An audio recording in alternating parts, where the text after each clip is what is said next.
everyone, my name is Park Ranger Gardner, and today we're out here at Old Stone Fort State Archaeological Park in Manchester, Tennessee. What we're going to be doing today is conducting an experiment along the beautiful Duck River. This river runs 290 miles through 7 counties right here in Middle Tennessee. Along this river we find some of the widest diversity of life in all of North America. You can find everything out here from the common snapping turtle to the slab-side curly mussel. This experiment is going to be determining the flow rate of the Duck River. This is seasonal Sydney Hale, and she's going to be helping us with our experiment today. Researchers and scientists, such as our friends who work at the Division of Water Resources, monitor and manage rivers within Tennessee. These management projects are important as they help us to understand the health and quality of the rivers, and which in turn helps us to maintain or improve the well-being of our natural history resources as well as our human populations.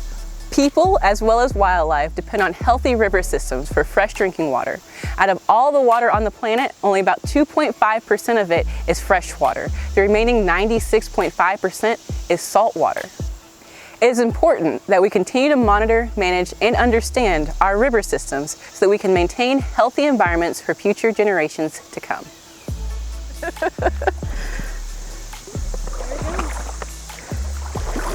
At some point, at some point, wearing rain boots just defeats the purpose. You're just carrying around a gallon of water now. So. This is proper fieldwork attire though. For this experiment, we'll be monitoring the flow rate at 2 different sections along the Duck River. The flow rate of a river or stream is the total volume of liquid that passes a fixed point in the river over an amount of time. We will monitor the flow rate of the river using the float method. This method utilizes a buoyant object, such as a tennis ball, which is tracked and timed as it flows down the river. To conduct the flow rate experiment using the float method, you will need the following materials: a tennis ball, a meter stick, measuring tape, stopwatch, fishing net, and a recording device, such as a pen or paper or your worksheet. You may also choose to use marking tape, painter's tape, and a camera. Be sure to wear proper clothing when traveling outside, and be sure to check the weather before entering the river. This is for your safety and the safety of others. Now that you have your materials gathered, it is time to conduct your hypothesis about the experiment. A hypothesis is a kind of educated guess or proposed explanation that you make about the experiment's conclusion. A hypothesis is an idea that can be tested, and those tests, the experiment, should produce clear evidence to support or reject the hypothesis. For our flow rate experiment, we will be using the float method to test the flow of the Duck River both above and below Big Falls. Based on this information, construct a hypothesis that predicts where the flow will be greater, above Big Falls or below Big Falls.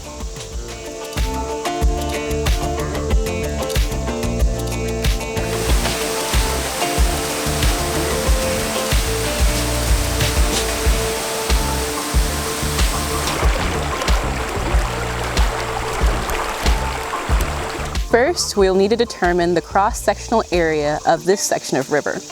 In order to do this, we will need to measure the depth of the river at different intervals across the width. Sydney will hold the tape measure as I walk across the river to determine its total width. Can you write down 77 feet? Sure! On your paper, record the depth of the river at each interval using your meter stick. 7,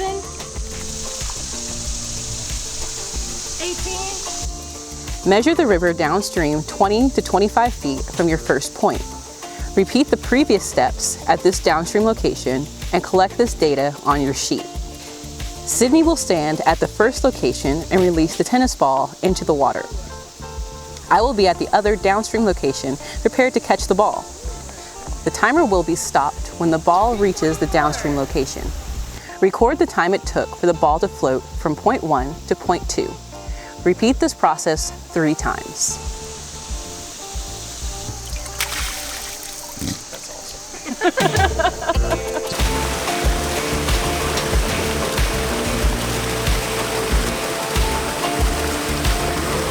All right, so here we are below the Big Falls. We're going to do the exact same experiment we did above the Big Falls, and we're going to get the same measurements, and then we're going to record them down on our sheet and compare them later.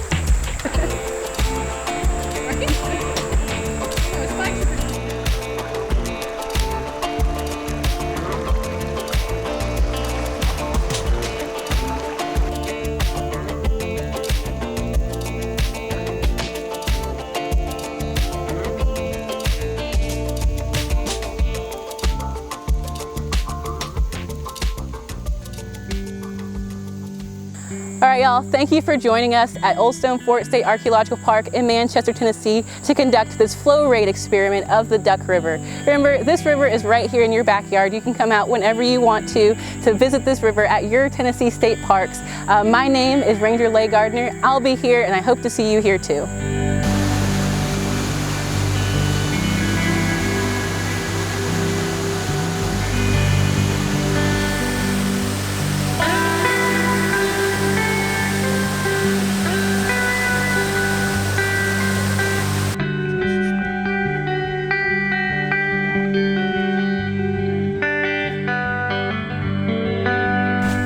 You got any water in those boots? Just a little.